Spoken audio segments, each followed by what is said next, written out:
Hello, everybody. It's me, Angelina. You've seen me on Stretford Paddock before, and this is a brand new podcast that we've got. We don't actually have a name for the podcast, but we're working on it. Let us know in the comments some of your ideas. And I am joined by my co-host, even, Kirsty Shelts. Good to have you with us. It's great to be here. I'm excited for this new show. I know, very excited. So it will be you and I, probably every other week, more or less. Every other week, yeah, hopefully. And today we have got a guest in ex-footballer Jermaine Pennant. Lovely to have you with us. Great to have you Nice here. to be here. Nice to be on.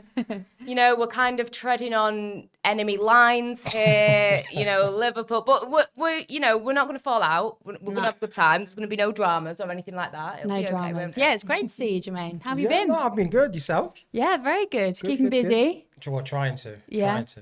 But you're probably happy with how Liverpool are doing these days. Oh, I'm over the moon. Okay. Over the moon, I love. How's Man U doing? You all right?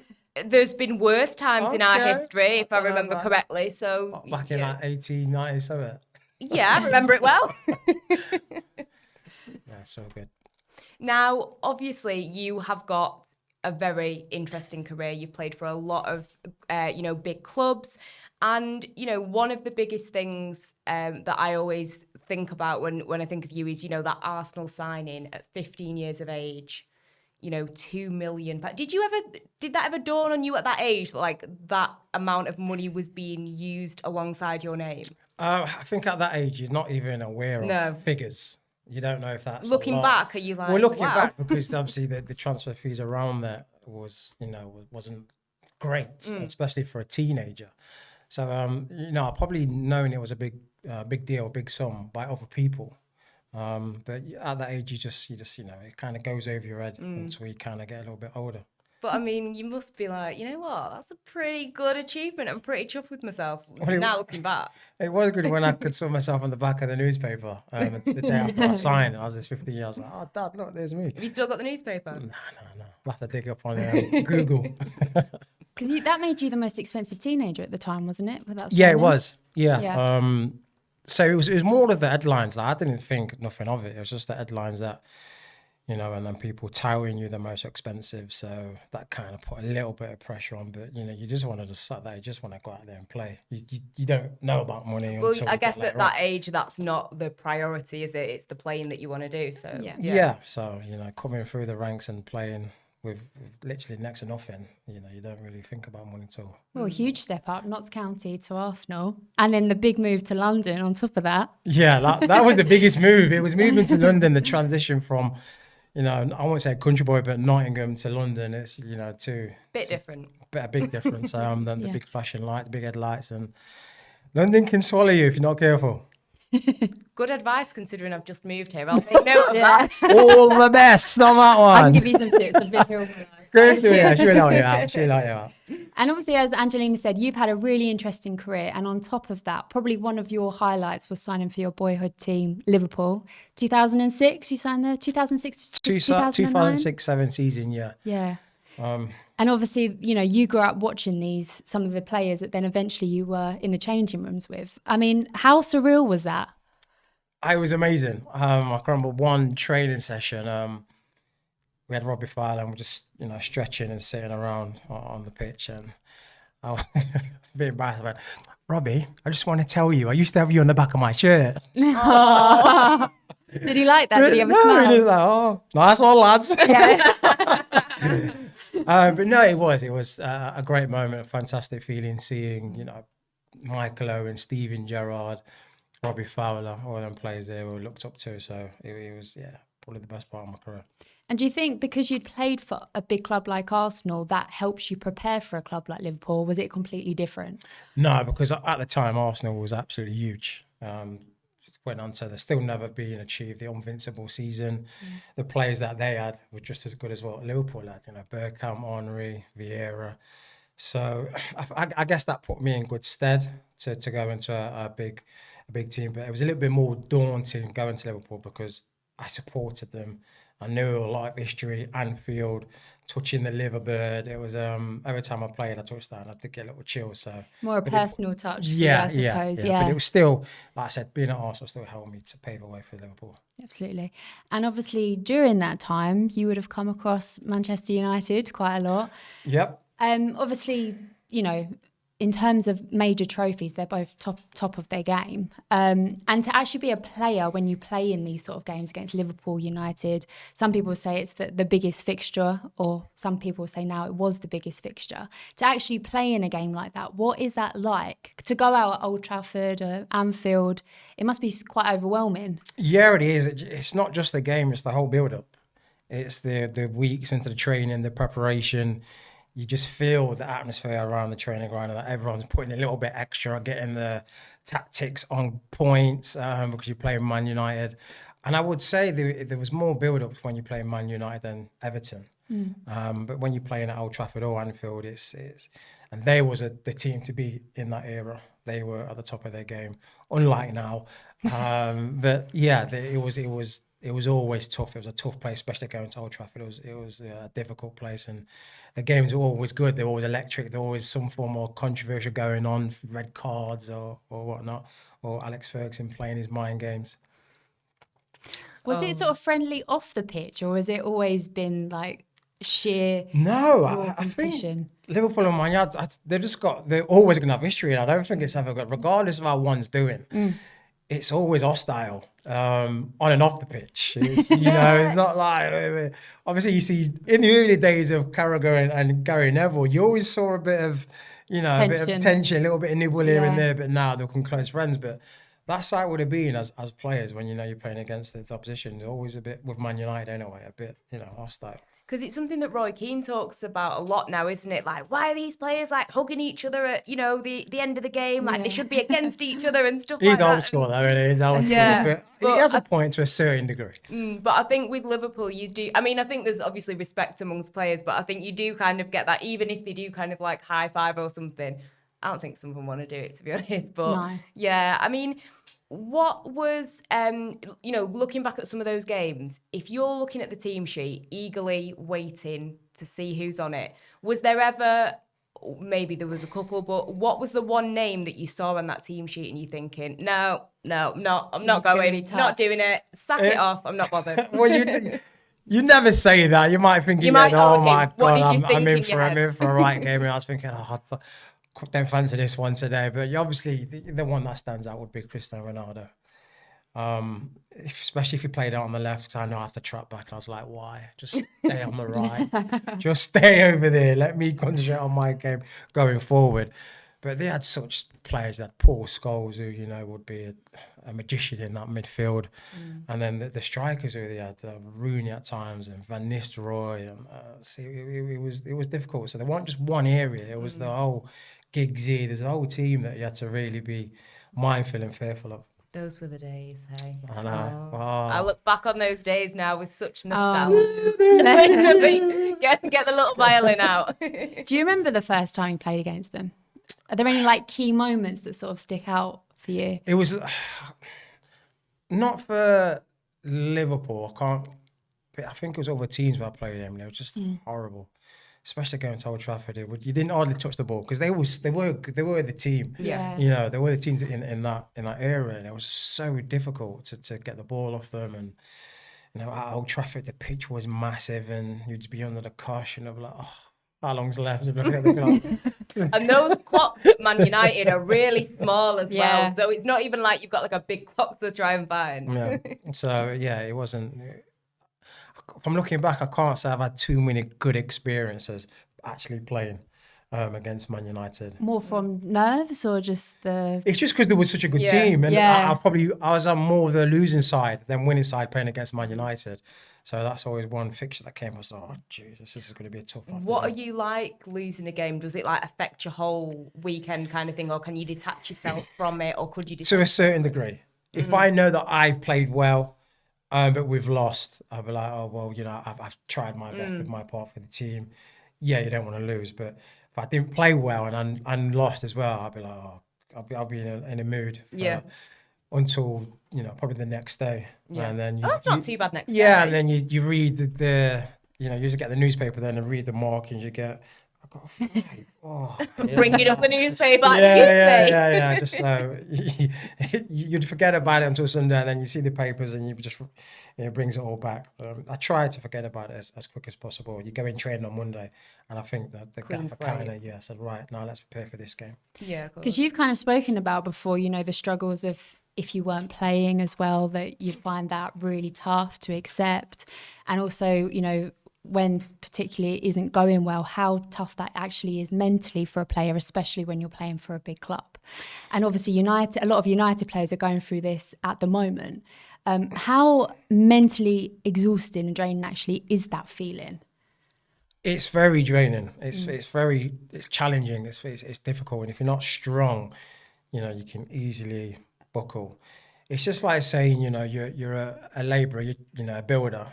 You've been doing that all your life. And then one day your manager says, right, go and do some paperwork, go and file the receipts and the books and all that. At a certain time, you're going to I want to get back out there. I want to start putting them bricks up like I'm doing. Yeah. And he's going to lose his way. His head's going to go. So there's no different. Once you've been playing all your life and that's kind of get taken away and you're not playing, you do get frustrated and you start looking, you need that fix of playing again, and you start looking elsewhere for it, and that's when the mistakes come.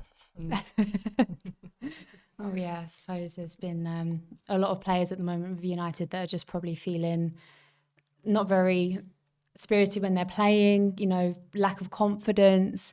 And I suppose confidence is a big thing in football, isn't it? Like if you're not feeling confident in yourself, it's going to be hard to sort of portray that on the pitch. Yeah, definitely. I think confidence is key. I am in football. And if you're winning, if the team's doing well, you can kind of ride that. You kind of go, oh, we're doing well though. So I understand why I'm not playing, because on a running streak, they're playing well. Yeah. So let's just, be humble and be professional. But if they're struggling, like Man United, your team is, that's when it's that pressure of not playing, the grief you're getting because you're not playing well, all that just adds up even more and intensifies it. And it's even difficult. And then the confidence is low, so performances are down. You're not as free, you're not expressive. You just, you're kind of in your shell a little bit. You're trying to protect yourself. Do you think that is maybe one of the issues with Manchester United? Because there's been a lot of discussions about this is, a team of individuals. This isn't even a team, it's a group of individuals. Do you feel like, that's maybe one of the issues as to why this team is not maybe living up to expectations? Because I know for me personally, when I saw the signings that came in, and I remember there was Premier League predictions and stuff, I was thinking top 4, light work. I was the exact same. At the beginning of the season, I thought this should be a breeze. When you look at it on paper individually, I thought, come on, this has got to be the season. I was hyped up beyond belief. And when Ronaldo joined, I think the whole world just went, oh my God, he's back at United. I mean, as you say, playing him back in 2006, it was a mental thing, thinking, oh my God, I'm going against Cristiano Ronaldo. Yeah. And it's just... I agree with you. I think when I saw the signings before the season, when Varane was coming in, because before that, your defence was a little bit, with Maguire. You think that's the final piece of the puzzle, maybe? Yeah, I thought, Varane, what a signing. With Maguire's going to be great. Bruno Fernandes already done well. He's already set his mark and how good he was. So I thought, yeah, perfect. They're going to be definitely top 4 and one of the teams to beat. And they just didn't gel. But it's difficult with Man United because they're such a big team. Yeah. The expectations are high. And I don't think they've ever recovered since the loss of Alex Ferguson. I agree. I don't think they've really got the right man in. They've got manager have done well, but not the right perfect fit. Yeah, I would agree with that, because I just feel like, I think it was kind of like this blueprint of Fergie. They wanted to kind of put it as with David Moyes, slot him into that position of, somebody who's going to be there for the longevity, and they're going to, build and blah, blah. And, people got their different opinions, but it simply wasn't the right fit. And maybe, that wasn't the route they should have gone down. There's so many different, opinions about it. But I also feel like this team has not really recovered from the amount of disappointments, particularly that Europa League final, and which was too stressful. That penalty shootout.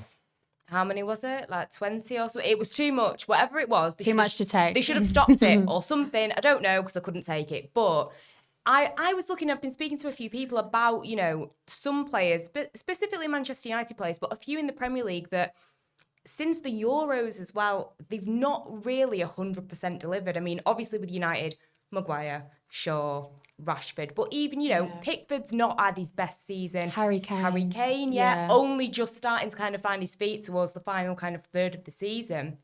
And I just wanted to get your thoughts on that and like what Kirsty was saying, you know, with the confidence and stuff like that. Do you think that maybe this is one of the issues for some of these Manchester United players? Not only that Europa League final, losing on penalties. Are they exhausted then from England, internationals? Is it more like a mental thing as well, in that when you to go through what they've gone through and played the amount of games that they've played, and of course COVID and that changing fixtures and stuff like that. Just wanted to get your thoughts on that, really. Yeah, well, I think there's a lot of factors into this. There's, you know, England, the disappointment, what that, you know, bears on you as a player playing for England. I don't know if it's a good thing or a bad thing. You know, they might have grief and stress if you don't perform at the highest level. Then coming back, and then like I said, the European competition where they've lost, you know, they was really on paper should have won that. Yeah. They was probably thinking, yeah, with this we've got a trophy under our I know belt. I was. Yeah, against Villarreal, we was probably, you know, the weak team. That didn't pan out. Then there's that stress. Oh, we're not, and the players do feel it. And if you look at Rashford, he's a great player. You don't lose your ability overnight. Yeah. You know, last season he was great, and the season before that, and he was playing through injury last season as well. His injuries have really caught up with him though this season. But you don't lose your ability just like that. It shows that confidence is key, and when you, as a player, you've got to bear so much on your shoulders. There's only so much you can take, or there's only so much you can play through before it actually starts affecting you, your health and mentally. And you know, we can see why a lot of players do suffer from mental health because fans don't only see half of it. They just see the luxury. You get paid $200, blah, blah, blah, a week. You train right, but it is hard. It is hard to perform at your best and deal with all the abuse, what's going on with your club and etc. So it's such a shame though, because everyone was so proud of the English team for what they actually produced at the Euros. And I think it's so hard because so many people were so proud of them, but as individuals, they were probably thinking, I just wish I could get to that final step and actually win it. And then I think to then go home and almost play for a big team as well, there's no break, is there, from the pressure? You know, you're playing for your country and then you're going to a big club where there's that same expectation and you know, there's no sort of break. So, you know, look at Maguire, people have questioned him to be captain, etc. That eventually is going to catch up on you. And he was in the Euro team of the tournament as well. Like it's there. This guy can perform because you ain't just walking into the team of the tournament, surely. Yeah. So I wonder if it's more that as a team something's not working in terms of they haven't gelled, because individually they should be able to perform. Yeah, they should be, because like I said, on paper they've got a fantastic team, but it's just little areas where they lack, maybe the central midfield, you know, the left back or right back. Busacker's not had a great season really. Shaw was on fire, then got injured, and when you miss some key players, your team do find that your weaknesses come out. Like when Van Dijk was out of Liverpool, we showing how much we missed him and what of impact he had on the team. So if you're not strong in certain areas, it's going to put more pressure on Maguire, on the centre-backs, because they're not protected. And like I said, it's just all about the confidence, because as soon as you start getting the fans on your back, the media's on your back, you do soak it in, you try and let it go, but it does play a part. Then you're on the pitch and you're like, I don't really want to do this pass, because if I get it away, I'm going to hear moans and groans. Let me just keep it. So you're not playing your game. You're not you. You know what? That's really interesting that you say that, because I remember I was at the Brighton game and there was a few people around me having the conversation, watching Rashford. You didn't even feel confident that when the ball was being passed to him that he was going to be able to control it and make another pass. And it was almost like you could feel his nervous energy in a way, as silly as that's that. Well, not silly, but, you know, you almost felt nervous watching him, and you could almost see it in his face that he's thinking like, am I going to mess this up? Like, is this the right thing? Like, because like you say, everything is being, scrutinized. And I think from him being, the shining star at the club and being so young, I think people forget how young he is. That's what I mean. Going back to the pressure of being a young player, I mean, you of all people know what it's like 15 playing for Arsenal. Like, as well, where United haven't been playing well, people have been saying that some of the youth need to now step up. Do you think that's sort of a good thing for youth to be able to step up at that young age, or do you think it can be quite dangerous at times? A bit of both. If you put a youngster in, it's literally, from nothing to headlights. And then how is he going to handle that? How is he going to handle the fame? He won't be getting that playing in the under-23s. Now he's in the first team. All eyes are on him. How is he going to affect that when it goes out now? His image is being boosted by 10 times. So if there's things in place to protect him and to, keep him on the straight and narrow and not, get distracted by, what comes with being a Manchester United, first team player. So that's the danger of it. But then saying that on the flip side, it's giving him the experience to progress against the elite in the Premier League, to benefit his career and perform and get better as a player. So if you're getting thrown in the first team at a youngster, you're only going to get better and better because you're playing against the best players in the country. Yeah, it's like a double-edged sword, really, isn't it? Yeah. And of course, you played against United sort of during that peak time. As you say, you was always so nervous when you used to go to Old Trafford and play them.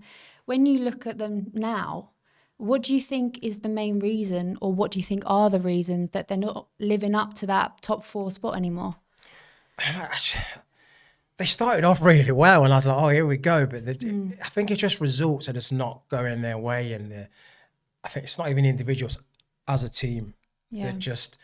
They're not aggressive. They're not lethal like they once were. Teams are going against them now and goes, oh, do you know what our fancy is today going to Old Trafford? I think we could get a result. We can get a point. And they've lost that fear factor where that won them most of the games before you've even stepped across the line. Yeah. Does that play like a serious role? Like if you're going into a ground to a football and you're thinking like, this is a big deal, this is a big stadium, this is a big team, like, does that really like walking out onto that pitch and you thinking like it's the fans as well? I know for sure when I was at Liverpool, we used to go out and then they started singing "You Never Walk Alone." I know the opposition was like, oh god, right, this is Anfield. And they're like, they're starstruck as well. They're like, because there's such massive history and with that song and with Anfield. So when the opposition used to come out and that used to ring out around Anfield, I know they're looking around like this. They're thinking, wow.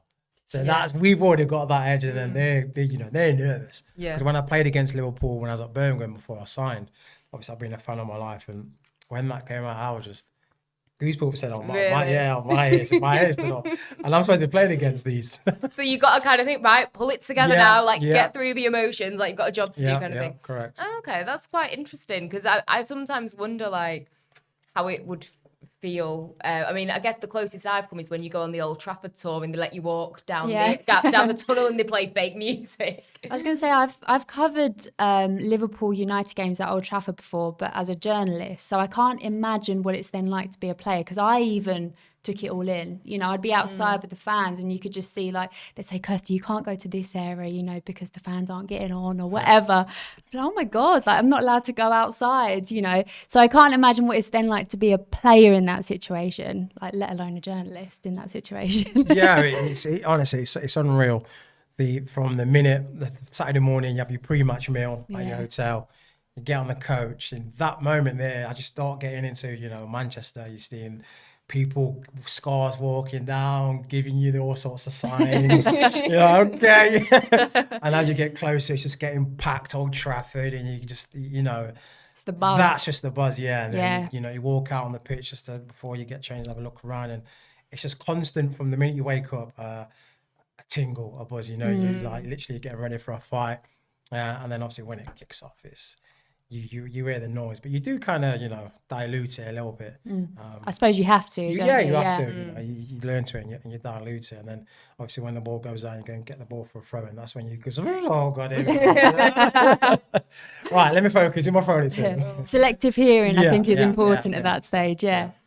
Oh my God. Yeah, it's it's a shame because like you say, those kind of stadiums you walk in and you feel that buzz. And I think especially, I think it was that first, well, not even a full season with Moyes, and the records started to get broken of, like clubs that hadn't played there in like however many years. And I think it did start to break things down. And like, I try and get to, however many games I can a year. And like the fans are still there 100%. There's still the atmosphere. But I do feel like there is that kind of vibe of it's lost some of its, not its charm, but it's lost some of that. And spark a little bit. Yeah, and I think it's going to take a lot to kind of build that back. And I think obviously a big part of it is who's going to be in the dugout. There's been so many different names, being flung around. And, as we're recording now, maybe there's been an announcement, after we've recorded. But,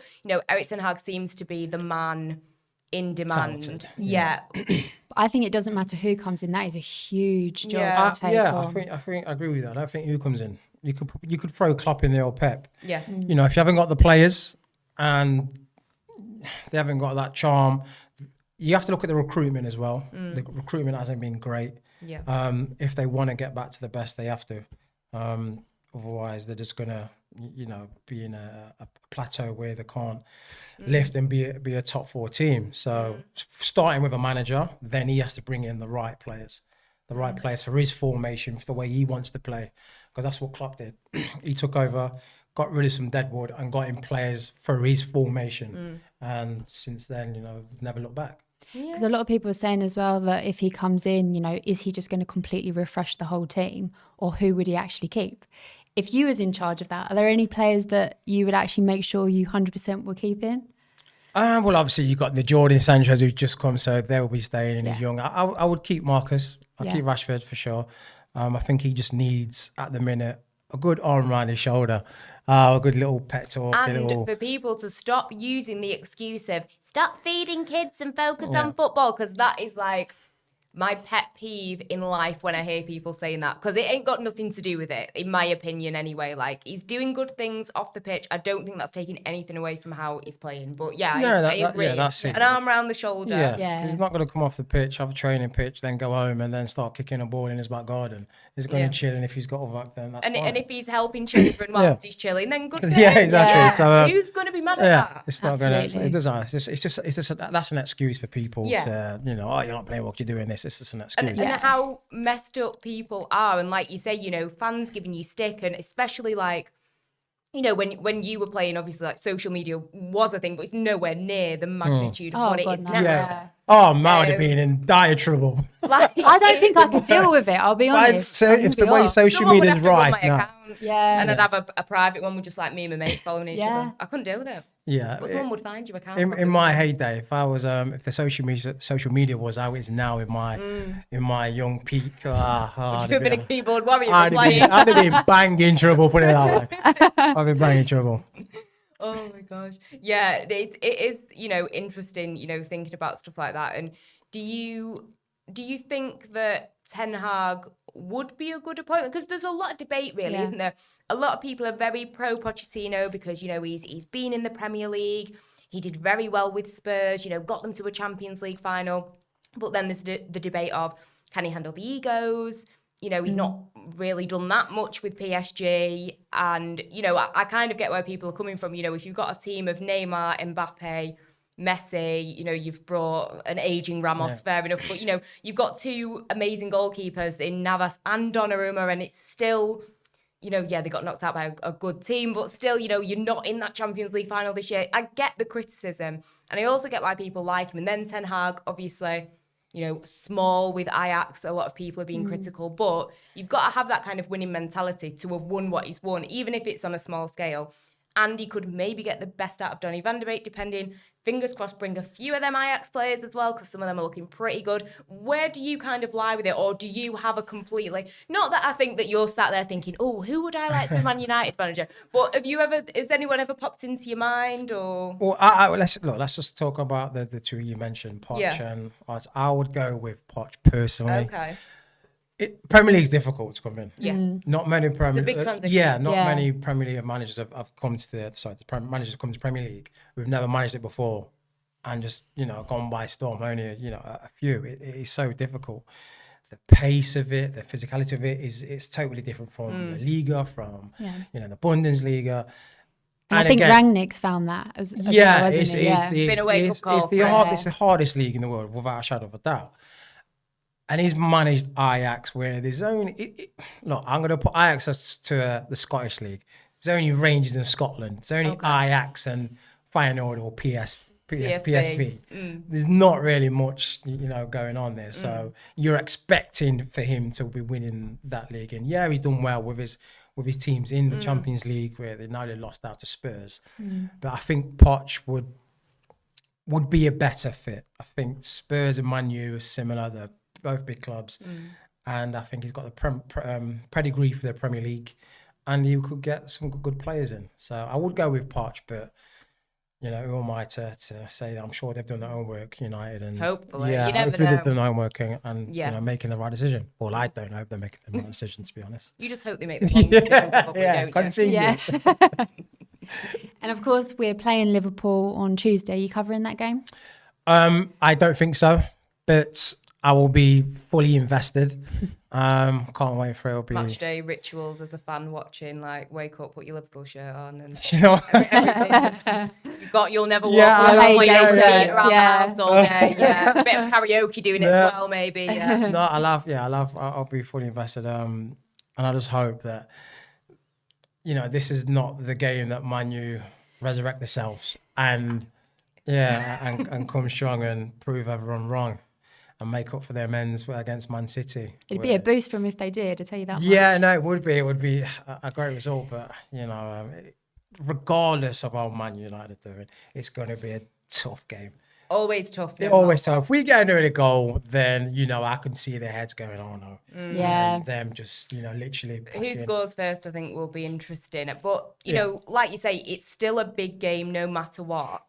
Do you think it's still the biggest fixture in the Premier League? Because everyone's saying now, it's all about Man City and Liverpool. Where do you lie on that debate?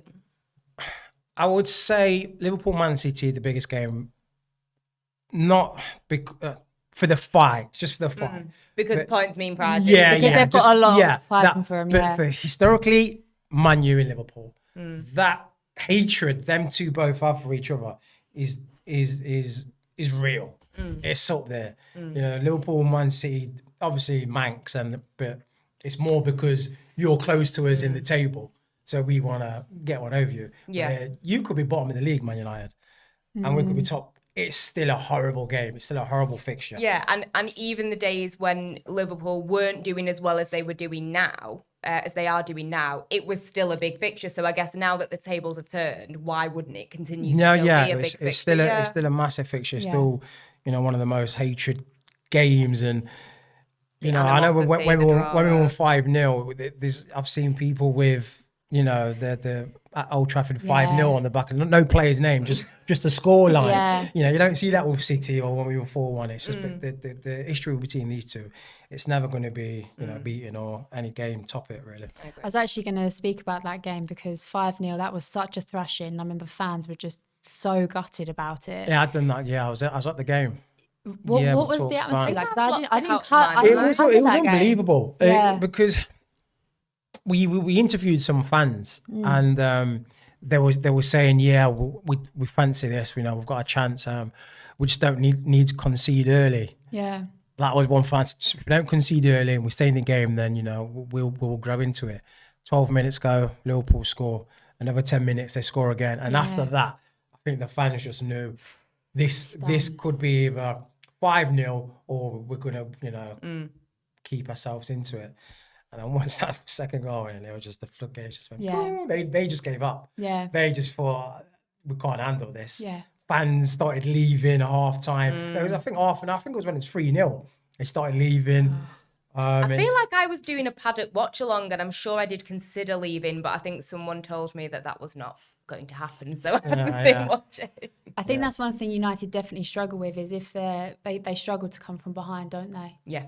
And again, it's a confidence thing, 100%. Like they just can't seem to find it to carry on and get the win if they're losing at the beginning. When I was playing, if you was always, conceding, you couldn't kick on from it. It plays on your mind. So when the other team would score, it'd be like, oh, no, we're going to struggle here because we've not scored first. Yeah. So, little things like that play in your mind and has a massive effect on the impact of your performances. And if you look at last weekend's fixtures, United lost 1-0 to Everton, which theoretically is a game we should have at least equalised. And then you look at Liverpool and City, and as you spoke about, they're both fighting for something. Yeah.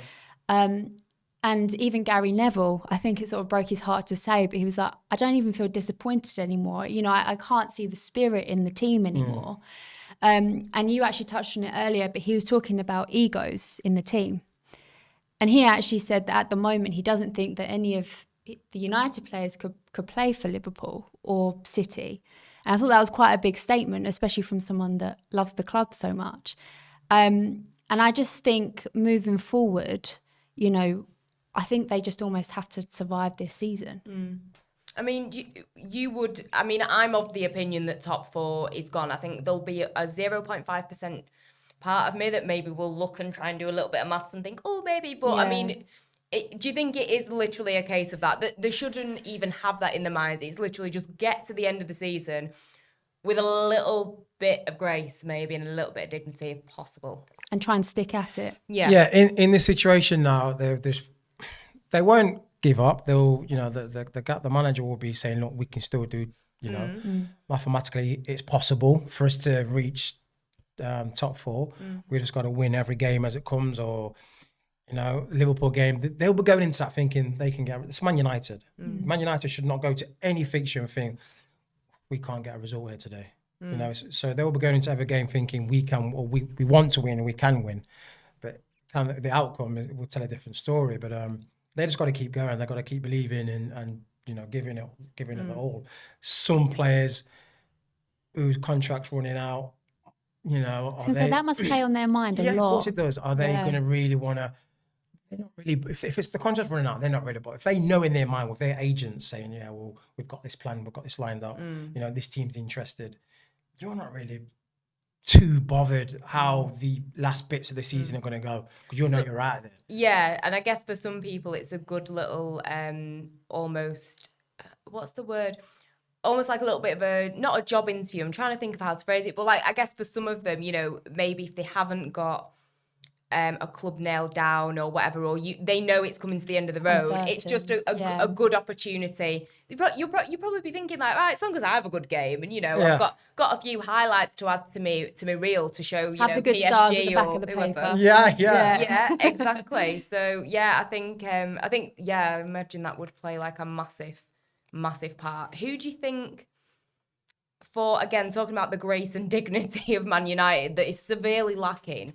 Which player do you think, you've got to show up if I'm not saying United to win, but just to get through it and fans to think, you know what, we knew we was going to lose, but at least the performance was okay. Who would you look to in that United team and think, listen, you've got to show up. You've got to play like it's your last game, like the game of your life kind of thing? Well, with Liverpool's, I won't say front three, it's like front five now. Yeah. Who they can bring on, and Firmino, and then Diaz play, or Jota. The defense has to be on the ball. They've got to be good. Maguire, whoever else is going to start alongside. The fullbacks have got to be on point because the Trent and Robert will be absolutely bombing on, and the amount of assists that these two get, it's like a central midfielder. So I think that key area they've really got to focus on that. Otherwise, again, the floodgates will open if they're not. They will. Because Liverpool are ruthless at the moment. So where do you think in particular Liverpool dominate these days? I don't think they dominate midfield. I would say it's the centre backs are so strong. Van Dijk and Matip or Konate, whoever plays, they are so strong and solid, and a midfield kind of like trust them to leave, play a high line, to leave one-on-one. You trust those guys because Van Dijk's an absolute machine. Then we kind of just it's our fullbacks and strikers. Yeah. Our fullbacks and our front whoever play up there, they're the most dangerous. If you nullify Trent and Robinson, the impact of our strike is kind of hard because they're not getting that service. You look at the Man City game; it was all mainly from coming on from Trent and Diak's the Trent and the Robbo going on. So if you nullify that, that's half of your job done to feed our main men. Do you think that this could be a bit controversial? Do you think this could be Mo Salah's final Manchester United Liverpool fixture, or are you feeling? You wash your mouth out. I'm saying it's what people are talking about. Yeah, of course, there's massive rumours and talks about his contract situation, but I cannot see it. A team where did he go? He'd look good. I think he'd go anywhere. He'd look good in white at Real Madrid. He would. I'm sure he would. Barcelona as well, and PSG. They've definitely got the funds for it. So, but I can't see Liverpool letting him go just for overall. Do you just feel like give him what he wants, whatever he's asking? You have to have structure. You can't just because if you give him what he wants, and then you've got players who are performing like Mane. They're going to start saying, well, if he's earning 200 grand more than me, but I'm just as pointed as him, it's going to start a knock-on effect. So you've got to be within reason. I think sometimes as well, when you consider leaving a club, you've got to think, is the grass always greener on the other side? Yeah. That's a big question, isn't it? And the thing is, he's not getting any younger. And he's adored at Anfield. And we've seen players like Torres when he was at Liverpool. Oh, he was amazing. And then he thought the grass was greener, went to Chelsea, and he was half the player. He was, so yeah, I'm sure he's mindful of that. For sure. Dare we ask for a score prediction? I'm going to go 2-0. I'm not going to go high. Thank God you didn't go for 5-0 again. No, I'm going to go 2-0. 2-0. Okay, fair enough. What are you going to go for?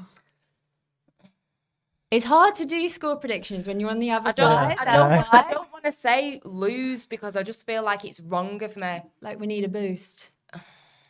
Can I go for an equaliser? Yeah, of course you can. I might go for a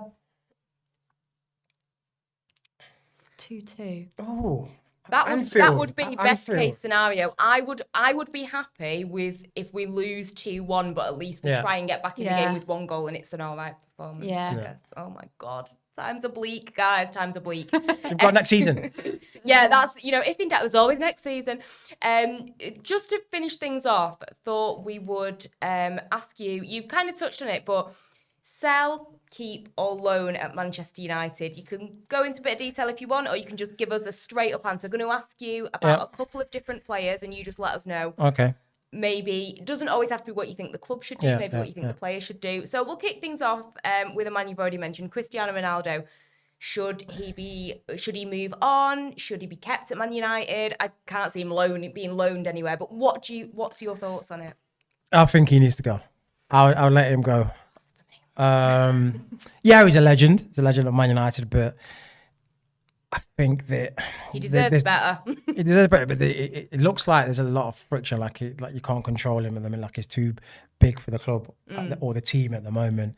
And you can see a lot of sulking when things ain't going well. You don't need that right now. You're in a kind of not a dogfight for the bottom, but you're in a fight. You need people who want to not be in a mood because they didn't get the ball, or you want. So I'll probably get rid of him now. I don't know if you agree, but I think he almost wanted to go back to United because it's where really his career really kicked on. And I think he probably thought, go back, have a fantastic season, and the money probably helped. And it's just not worked out that way. It's not worked out. It's got a son that, like I said, the Premier League's not La Liga. It's not. It's not Serie A. It's so difficult. You can score 20, 30 goals in them leagues. Come to the Premier League and score 10. It's so hard. So, maybe he came back. He saw he saw the fairy tales and whatnot, but the dream just didn't materialise. Yeah. Okay, next up, Marcus Rashford. Sell, keep or loan? Keep. Yeah, I thought you might say. What about for him as a player, though? Do you think he should stay or...? Yeah, I think he should stay. I'm sure, there's conversations he's had with the manager about his performances and why he's not playing and why he should be playing. But he's young. He's born and bred. He came through the ranks. I'm sure he loves the city. He loves the club. I think it's obvious how much he loves the club, actually. Yeah. Like I said, you don't just lose your ability overnight. So, you know, like I said, the right nurturing, you can get the forms and the performances that you used to be seeing him in. What about Paul Pogba? Well, you can't loan him. I think you have to sell him. Yeah, it's Yeah, done. I think he's off. Yeah, that's a more. Yeah, He's I think mentally checked out. Yeah. Yeah, I think the And I don't fans blame as him. well. I think, you know, he's like, because I did feel sorry for him. I saw at one point where he was trying. The team was just in a dire patch of form. But he was trying and he was getting the brunt of, you know, because he's, you know, the highest paid, the fee that they paid for him, and he was getting a lot of the flack, a lot of the stick, just because the team wasn't doing honors. Like it was the media, he was the go-to man to blame. Yeah. And there's only so much, you know, you can take. You think, do you know what? My health and my career is more important than hearing all this, you know. So Because I think when then Ronaldo came in, people said, "Oh, Pogba, how could he leave now?" yeah, But With again, ease. again, it hasn't worked out for him that way, has it? Yeah. It hasn't given him the boost that obviously he kind of wanted at the club, I think. yeah, of course. You know, I'm sure there were visions of when he signed and he did himself and thinking, yeah, this could be the perfect timing and you know, restart Man United, build it around, you know, me and whatever. It's just, it literally just hasn't worked. So yeah, it's time for him to move on. This particular player, I think, has had actually a really good season. David De Gea, what would you do? Do you know what? I think last season I thought he was gone. Yeah. Same. Because he made a lot of mistakes. And you know what? I rate him for bouncing back. Yeah, it's great bounce back He ability. thought, Henderson, no, Yeah, back yeah. of the queue, lad. But I think sometimes that's what you need, a bit of pressure. There was no one else Which he's before. not had. No one's going to take his place before last season when he was making all the mistakes. But now he's got a good goalkeeper in. He knows if he doesn't perform, his place is going to go. If he comes in, he starts, you know, having clean sheets, great games. He's in a bit of jeopardy, but he's been one of their top players. Yeah, some of his games he's played, he's saved, you know, Man United's bacon. So yeah, great little bounce back from him. Definitely. And one of the most talked about figures, Harry Maguire. What should United do with him and what should he do with United? I love him, right? Because I've played with him when we was both at Wigan. He was on loan at Wigan from where was he from? Sheffield United at the time. But again, he's a good player. I just think lacking in confidence because, like you said, you don't be the best player for England. You don't be the best player at the Euros and whatnot, or the team of the Euros. You don't do it just on merit. You do it on performances. So he's got that. It's just confidence. It's a few mistakes here, and then they start creeping in, and you start doubting yourself. And then you're like, oh, I don't want to go for this header. I don't want to. You're just not yourself. He just needs a bit of confidence. If the team was doing well, he would shine. I think Would you keep him as captain? I would. Because it's a hard thing to do. Do you strip him of the captaincy? Is that going to make him really sad, or like is he going to be? I guess it's not going to. It's not going to be good for his ego. It's not going to be good for his confidence. And right now, you need as much of that as possible. But Bruno is a good captain. Yeah. Bruno. I like Bruno. He's a different captain. He's a professional. He's respected. He leads by example. And then you've got Bruno, who's, you know, like a little bull terrier. You know, he will, it doesn't matter who you are, he'll give you this. You know, runs around like a headless chicken when it's not going well. So he's that kind of captain. So it's difficult, but I think you need someone on the pitch like a Steven Gerrard who's going to point fingers. Harry's not really good. He's not that guy. He's too nice. Too nice. But I wouldn't strip him. But next season, if we're going to talk about captains, I maybe throw Bruno in the mix. But you'd like to see him stay and kind of maybe prove his doubters wrong. Yeah. And hopefully that confidence can be regained, maybe with a new manager and stuff. Because it was time where people thinking, great signing, Harry Maguire, great signing. It's not his fault that the price tag was what it was. Yeah. That is not his fault. And that's I think it's being really, English. That's just being You're English. You're going to take it, aren't you? Yeah, of course. I love that. And last but not least, Aaron Wan-Bissaka. You got to go. For me, I'm sorry. He was great at Palace, but that's because at Palace, all you need to do is defend because you're not a team that's going to be pushing forward. You're not a team that's got most of the ball. You're defending. He's a good defender. He's hard to get past. Yeah. But in this day and age now, in this game, fullbacks have evolved. They're Trents that you can't walk as bombing forward, can salvage with ability. He gets past the halfway line, he has a nosebleed. Tries to cross it or go out to the rosette. So for Man U, they need more. Yeah. That's my pick. Fair enough. Well, we'll have to see what happens, see if you're right on any of those. Jermaine, where can people find you? What's going on with you? What have you been up to? What have you got planned? Tell us everything. Funny enough, I've got my own podcast coming out. No, Yeah. I was going to ask you about this. Do you have a name for your podcast? Yes, I do. Oh, you are. Yes. You are booked, busy, and prepared. And actually, when I heard the name of it, I was quite intrigued. I want to know more about Are you this. going to give us an exclusive of the name, or are you holding it? No, it's called Brutally Honest. Brutally Honest. Brutally Honest. Brutally Honest with Jermaine Pennant. I know people are brutally scared. honest? I bet my friends are all scared, thinking, "Oh, what's he going to tell?" It's not like that. It's more about youngsters from broken homes, child trauma, mental health, and stuff that I've been through, and what these young stars might be going through. How can we help them? Speaking to my agent, how was I when I was, what kind of path did I send you? Grey, why, how? So I've got Jermaine Genius, speaking about, because we came from the same town, same kind of path of football, but I took a different path towards him. That was because of my upbringing, and there's probably people out there who are struggling in the same kind of way, young talents who, and it's just like that, just helps. So brutally honest with issues and what people are going through. That's great, because last time I spoke to you, you said you actually wanted to do more to help young people in that sort of community. Because, I mean, your dad was brilliant, wasn't he, with you growing up? Because he kept you out of trouble. He did his best keeping me out of trouble, but he wasn't the best for giving guidance and putting me on the straight and narrow. He was too busy doing what he was doing. But yeah, so it's just brutally honest of all things, not just me, my stories as well. Some football anecdotes, which was in there for sure. So it'd be a bit Good funny mix. as well. Yeah, so it's a broad net, like, child welfare, young stars, the pressures, and all that.